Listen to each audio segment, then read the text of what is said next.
The activity you're about to do is going to give a case study about somebody who had a day with a lot of overdraft um, accounts.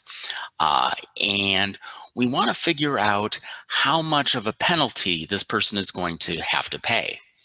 And it depends a lot on what bank the person belongs to, because different banks have different account feelings. Some of them are nicer to you, some of them are not nicer to you. And we're going to see how big the difference can be. This is a slightly difficult thing to do.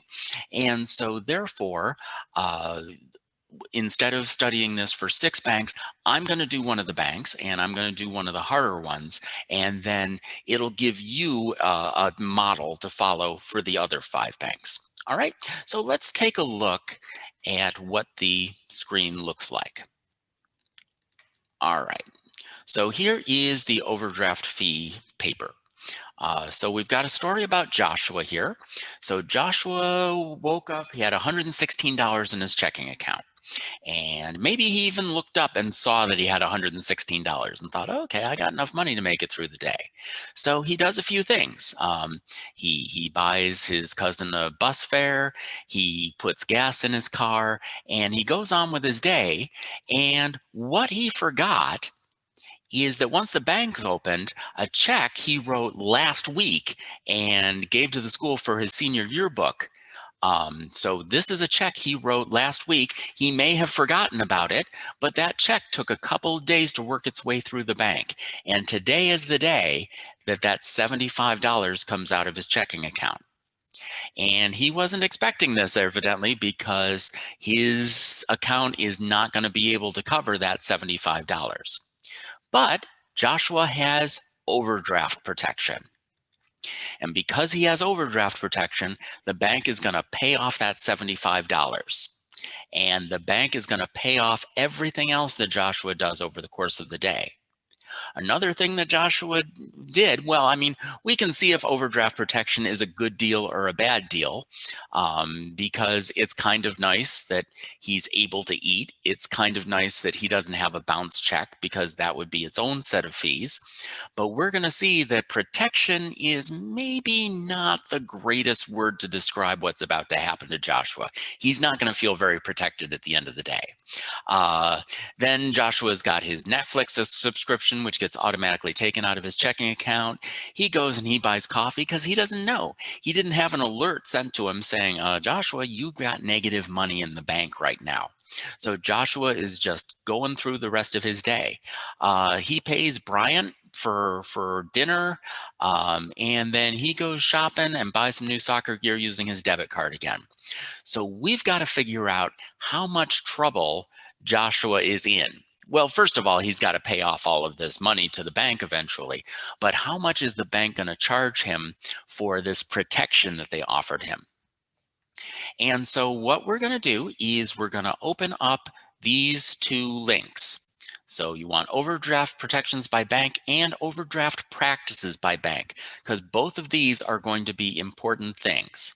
We're going to see that in just a second.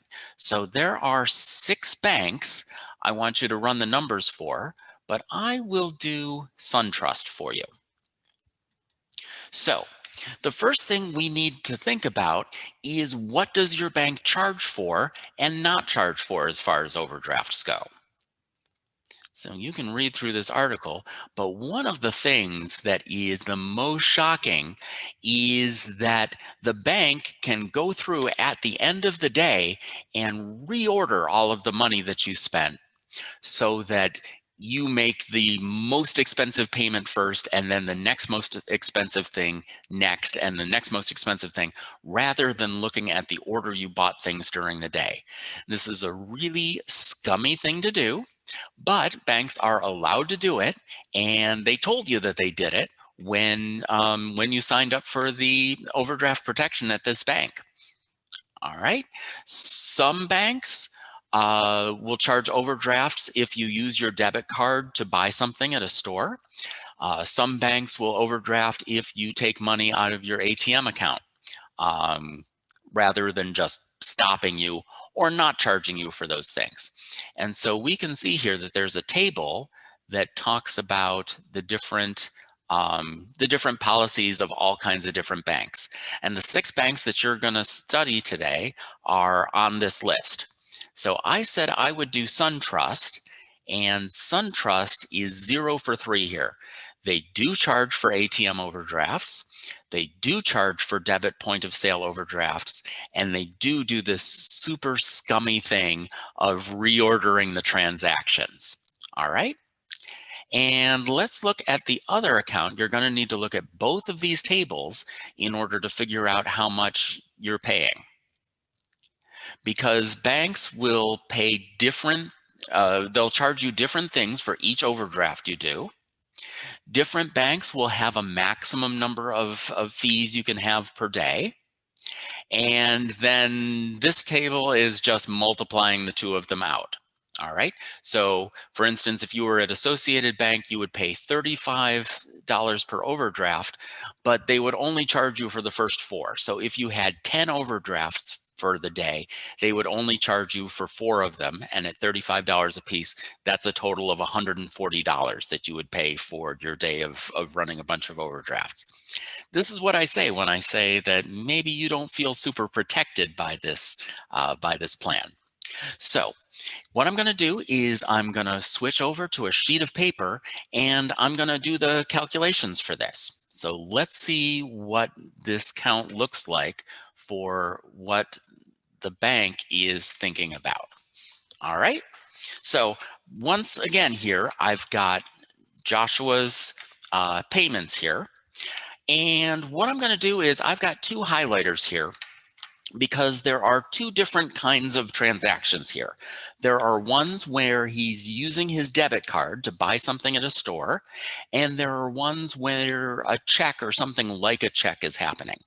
And Suntrust is just going to give the same penalty to both of these, but I want to be sure to color these out because this will help you for banks that do have different policies about them. All right, so the $4 bus fare using his debit card. So that's $4 with his debit card. So I'll do that in yellow. He uses his card to get gas for $43. So getting gas, he's using his debit card for that. This $75, that is a check. So that is going to be a check for $75 for his senior yearbook. The Netflix account subscription, it says it's automatically debited, so it sounds like something that's happening with a debit card, but actually Joshua isn't doing this. This is an automatic payment that he's making. So that is just being treated like it was a check. So that's another pink fee. So after school, he uses his debit card to buy a $3 coffee. A person-to-person payment, he's not using his debit card for that.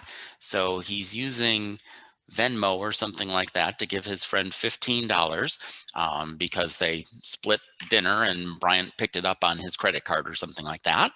And then the final thing is buying new soccer gear, and he's using his debit card for that. All right, so this gives you an idea of which things would be covered or not covered depending on whether, if your bank doesn't cover debit card fees, then you don't need to worry about the yellow things at all as far as his penalties go. I mean, it is money that's coming out of his account though, isn't it? All right, so let's start off. So I've got that and I've got my calculator. So Joshua has $116 in his account. And remember that this is Suntrust that I'm dealing with. And Suntrust is not going to take off these things in the order in which he's making these payments. They're going to take out the most expensive thing and then the second most expensive thing, and from there on and there on. All right, so we have negative $75 for a check. All right, and so 116 minus 75. All right, so at this point, Joshua has $41 in his account, so he's not going to be penalized for that. The next most expensive thing is what? Is the gas for his car. So negative $43 for gas. And you can see that he can't afford to do that. So this is going to be an overdraft. I'll put down OD for overdraft. All right. And so for everything else that he's buying today, there's going to be an overdraft fee for that. So let's see, the next thing is negative 35 for soccer gear. That's going to be an overdraft. The next thing is going to be what, $15 for dinner. That's going to be an overdraft. The next biggest thing he's spending is $10 for his Netflix subscription. That's an overdraft. The next thing is going to be $4 for the bus fare. That's going to be an overdraft. And the last thing is $3 for coffee. And remember that another thing that Suntrust did is that Suntrust is penalizing him for every one of these payments, whether it was a check, whether it was using his debit card. He didn't do any ATM transactions today, so you don't need to worry about that. But what this means is that he has 1, 2, 3, 4, 5, 6 overdraft charges. All right. He wouldn't have been that bad off if they hadn't reordered it, because he would have had, at least the first few he could have afforded to do before his senior yearbook thing got him in trouble. But Suntrust, again, is scummy. So there are 6 overdrafts. And so what I will do right now is we will go back to, now we want to look at this second sheet and see what Suntrust is going to charge for that. All right, so Suntrust charges $36 per overdraft. There's a maximum of 6 overdrafts per day. So if he had more than 6, he wouldn't have had to pay for more than 6. But his 36 times 6 is equal to a maximum of $216. All right, so let's go back and double check. So yep, he had 6 overdrafts. They're $36 a piece. And so that is a total payment of $216, which is the maximum that he could have had in payments to Suntrust. Obviously, another thing he has to do is he's got to give Suntrust enough money to bring his checking account back into positives, because Suntrust didn't just pay these things and $216 is all Joshua has to pay for this. He also has to pay for the extra $50 or $60 that his account is in the negative right now. So I hope that what you're seeing here is that having an overdraft protection, it saves you from some bad things, but $216 is a fee he's not going to forget for a while.